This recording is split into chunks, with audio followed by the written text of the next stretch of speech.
ఒకప్పుడు no admission బోర్డులు అనేవి ప్రైవేటు పాఠశాలల్లో చూసేవాళ్ళం. కొన్ని పెద్ద పెద్ద పాఠశాలల్లో సీట్లు రాకపోతే రికమెండేషన్ల ద్వారా కూడా సీట్లు ఇప్పించుకునే పరిస్థితి ప్రైవేటు పాఠశాలలో చూసేవాళ్ళం. కానీ ఫస్ట్ టైం ఆంధ్రప్రదేశ్లో నో అడ్మిషన్ బోర్డులు ప్రభుత్వ పాఠశాలల్లో పెట్టారు.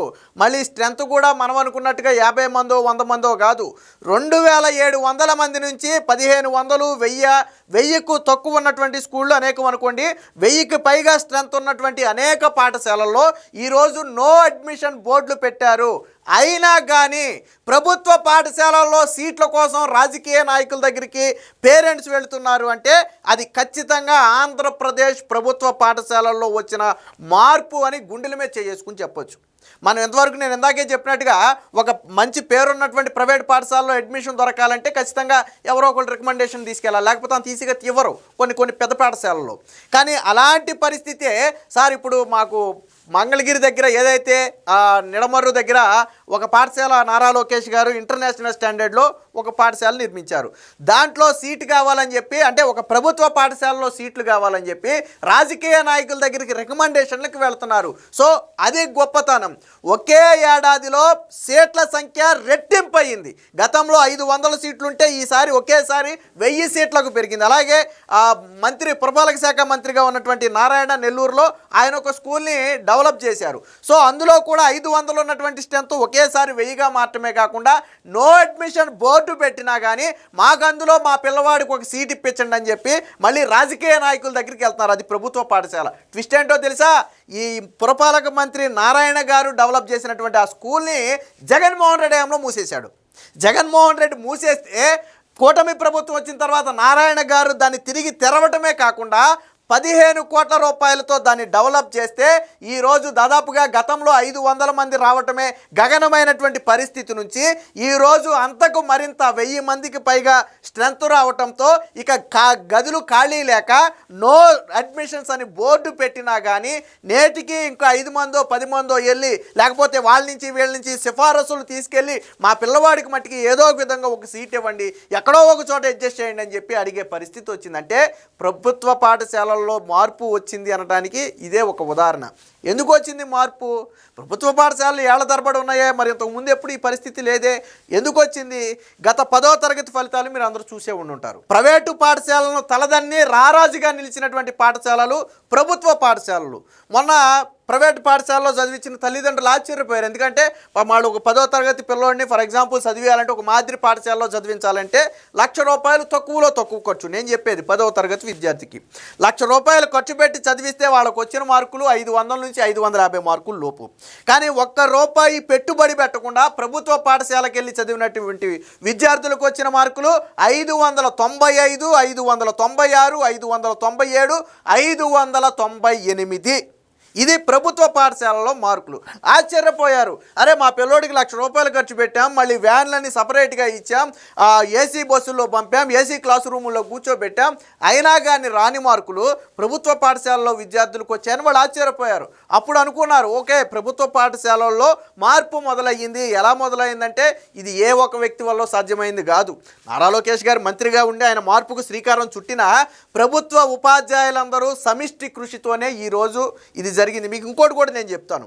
మీరు గతంలో ప్రైవేట్ పాఠశాలల నుంచి వచ్చేసి పాంప్లెట్లు తీసుకొచ్చి చెప్పేవాళ్ళు, మా స్కూల్లో ఇంతమంది చదివితే ఇంతమంది పాస్ అయ్యారు, మా స్కూల్లో ఇన్ని మార్కులు వచ్చాయి, మీరు మా స్కూల్లో జాయిన్ చేయండి, 1వ తరగతి నుంచి ఐఐటి మేము కోచింగ్ ఇస్తాం, లేకపోతే 2వ తరగతి నుంచి దీనికి కోచింగ్ ఇస్తామని చెప్పి ప్రైవేటు పాఠశాలల నుంచి మన ఇళ్ళకి రావటం చూసాం. కానీ ఫస్ట్ టైం ప్రభుత్వ పాఠశాలల్లోని ఉపాధ్యాయులు పాత విద్యార్థులు కూడా ప్రభుత్వ పాఠశాలలకు పంపండి, గత 10వ తరగతిలో మా పాఠశాలకి ఇన్ని మార్కులు వచ్చాయి, మండల ఫస్ట్ వచ్చింది, జిల్లా ఫస్ట్ వచ్చింది, 590కి పైగా మార్కులు మా పాఠశాల విద్యార్థులకు వచ్చాయి, మీరు మా పాఠశాలకు విద్యార్థులను పంపండి, వాళ్ళ భవిష్యత్తును తీర్చిదిద్దే బాధ్యత మాది అని చెప్పి ప్రభుత్వ ఉపాధ్యాయులు ఇంటికి వెళ్ళినటువంటి చరిత్ర మొన్న మనం చూసాం. అంటే మార్పు ఎలా మారిందో చూడండి.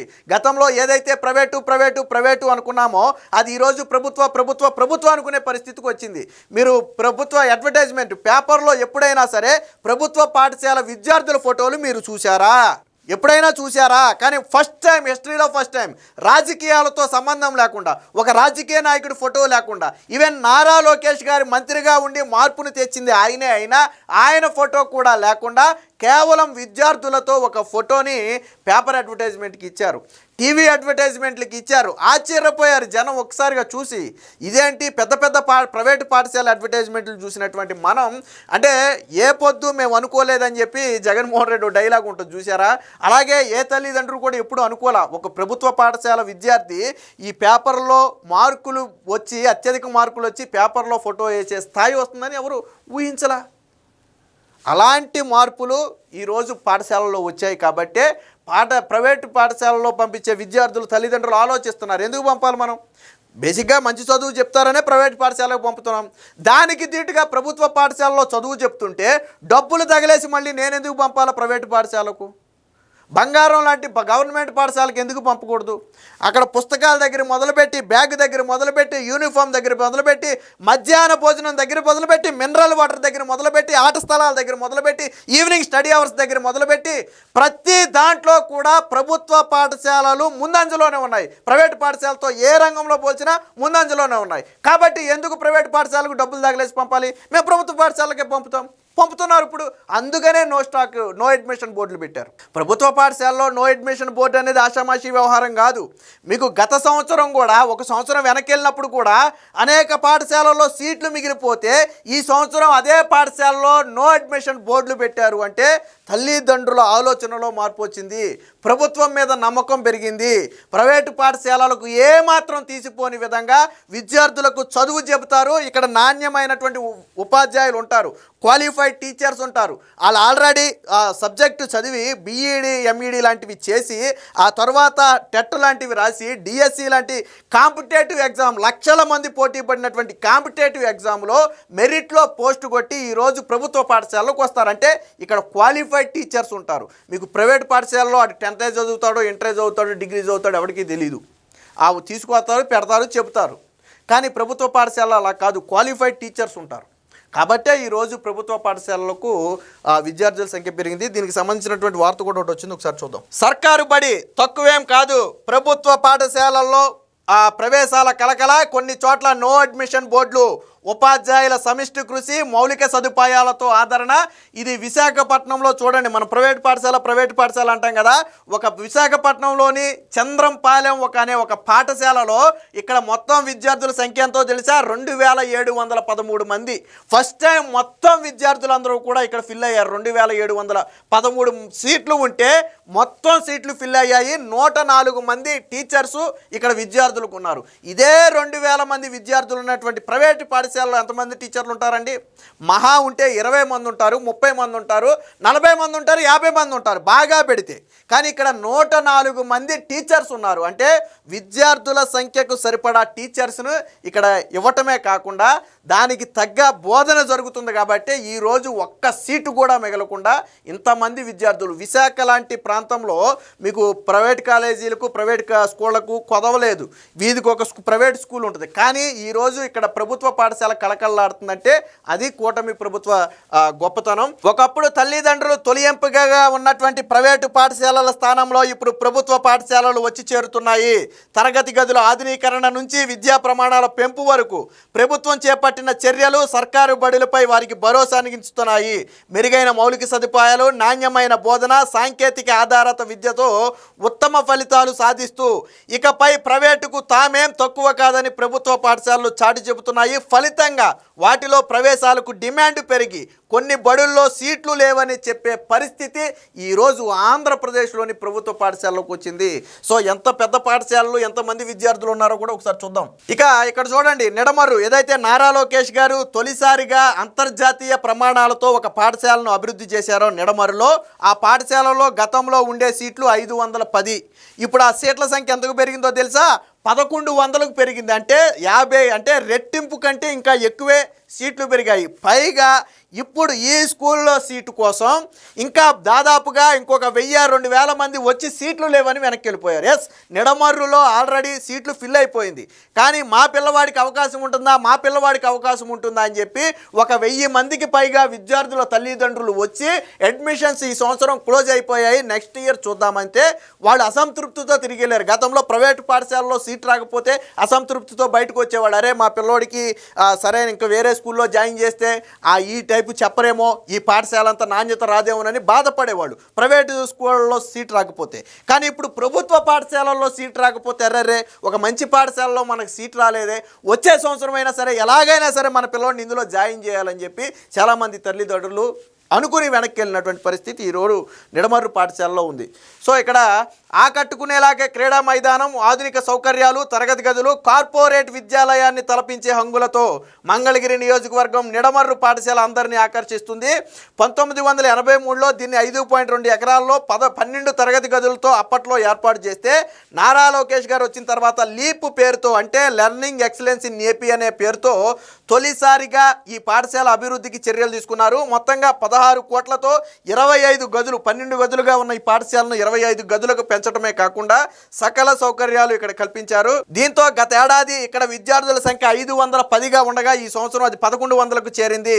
చిన్నారులకు play area, indoor stadium, football, MP theatre, ఈ రాష్ట్రంలోనే ఈ ఎంపీ థియేటర్ అనేది మొట్టమొదటిగా చెప్పొచ్చు. అంటే ఒక రకంగా మనం ఓపెన్ స్టేడియం లాంటిది. ఎంపీ థియేటర్ అంటే మనకి సింపుల్గా అర్థం కావాలంటే ఒక రకమైనటువంటి ఓపెన్ స్టేడియం లాంటిది. అంటే ఎంతవరకు కుస్తీ పోటీలు చూసేటప్పుడు మీకు ఐడియా ఉంటుంది కదా, సో అలాంటి ఒక ఓపెన్ స్టేడియం లాంటిది. 400 మంది విద్యార్థులు ఒకేసారి కూర్చుని భోజనం చేసే డైనింగ్ ఫెసిలిటీ కూడా ఈ పాఠశాలలో ఉంది. పెద్ద పెద్ద కార్పొరేట్ పాఠశాలకు కూడా 400 మంది 500 మంది ఒకేసారి కూర్చుని భోజనం చేసే పాఠశాలలు చాలా అరుదు. కానీ ఒక ప్రభుత్వ పాఠశాలలో 400 మంది కూర్చుని భోజనం చేసే డైనింగ్ హాల్ ఏర్పాటు చేశారు. అలాగే ఖాళీలు లేవని చెప్పినా వస్తున్నారు. నెల్లూరు జిల్లాలోని విఆర్ పులపాలక ఉన్నత పాఠశాలలో 2026-27 విద్యా సంవత్సరానికి సంబంధించి సీట్లన్నీ కూడా అయిపోయాయని ఉపాధ్యాయులు బయట నో అడ్మిషన్ బోర్డు, ఇదిగో ఈ గేట్ దగ్గర కనపడుతుంది, అదే మీకు కనపడుతుందో లేదో, ఈ గేటుకు పెట్టారు నో అడ్మిషన్స్, అంటే ప్రవేశాలు లేవు అని ఒక బోర్డుని ఇక్కడ గేటుకు పెట్టారు. సో దీన్ని ఎవరు అభివృద్ధి చేశారయ్యా అంటే మంత్రి నారాయణ గారు అభివృద్ధి చేశారు. వాస్తవానికి వైసీపీ హయాంలో మూతపడినటువంటి ఈ పాఠశాలను P4లో భాగంగా చంద్రబాబు గారి పిలుపుతో P4లో భాగంగా దత్తత తీసుకున్నటువంటి నారాయణ గారు 15 కోట్లతో ఈ స్కూల్ని అభివృద్ధి చేశారు. ఇందులో ఇక్కడ విద్యా మౌలిక సదుపాయాలు బాగుండటంతో విద్యార్థుల ప్రవేశాలకు భారీగా డిమాండ్ పెరిగింది. మొత్తంగా 1125 మంది విద్యార్థులు చదువుతున్నారు. 1వ తరగతిలో ఎప్పటికే 160 మందికి పైగా విద్యార్థులు చేరారు. ఖాళీలు లేవని చెప్పిన రోజుకి 30 మంది వరకు ప్రవేశాల కోసం వస్తున్నారు.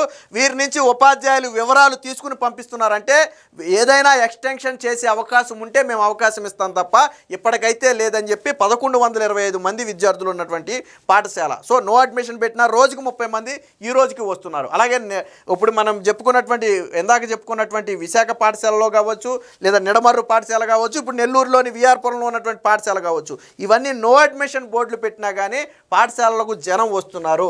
ఇక 8వ తరగతిలోనే 529 మంది విద్యార్థులు. గతంలో ఎన్నడూ లేని విధంగా కర్నూలు జిల్లా మారుమూల మండలంలోని హుళగుంద జిల్లా పరిషత్ ఉన్నత పాఠశాలలో కన్నడ, ఉర్దూ, ఆంగ్ల మాధ్యమాలకు చెందిన 1800 మంది విద్యార్థులతో కలకలలాడుతుంది. PM శ్రీ కింద పాఠశాలలో పూర్తి స్థాయి మౌలిక వసతులతో అభివృద్ధి చేశారు. ఈ విద్యా సంవత్సరం పాఠశాల తెరిచిన 4 రోజులకే 6వ తరగతిలో 260 మంది, 8వ తరగతిలో 250 మంది విద్యార్థులు చేరారు.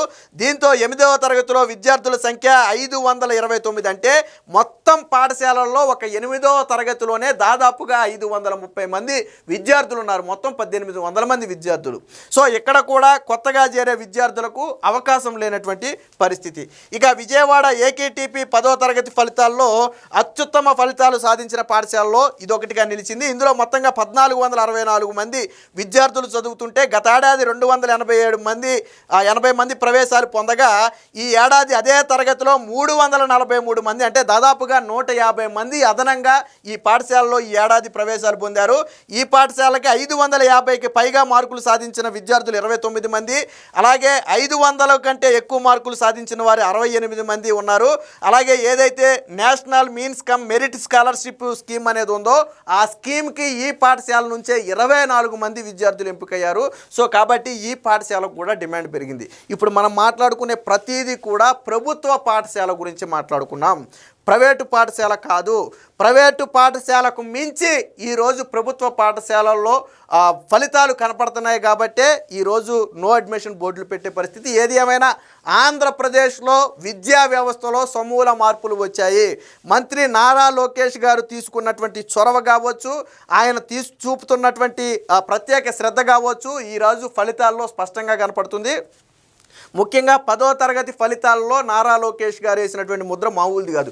100 రోజుల స్టడీ పేరుతో వారికి ప్రత్యేక మెటీరియల్ ఇవ్వటం, అలాగే అత్యధిక మార్కులు సాధించే వారిని ఒక గ్రేడ్ గాను, మిగిలిన వారిని మరొక గ్రేడ్ గాను విభజించి వారిని ప్రత్యేకంగా బోధన అందించడం, అదే సమయంలో వారికి సాయంత్రం పూట పౌష్టికాహారం అందించడం, అలాగే ఇంటి వద్ద ఎవరైనా ఇంటి వద్ద కూడా తల్లిదండ్రులను మోటివేట్ చేయించి ఇంటి వద్ద కూడా వారిని కాసేపు చదివేటట్టుగా తీర్చిదిద్దటం, ఇవన్నీ కూడా మొన్నటి ఫలితాల్లో చాలా స్పష్టంగా కనపడ్డాయి.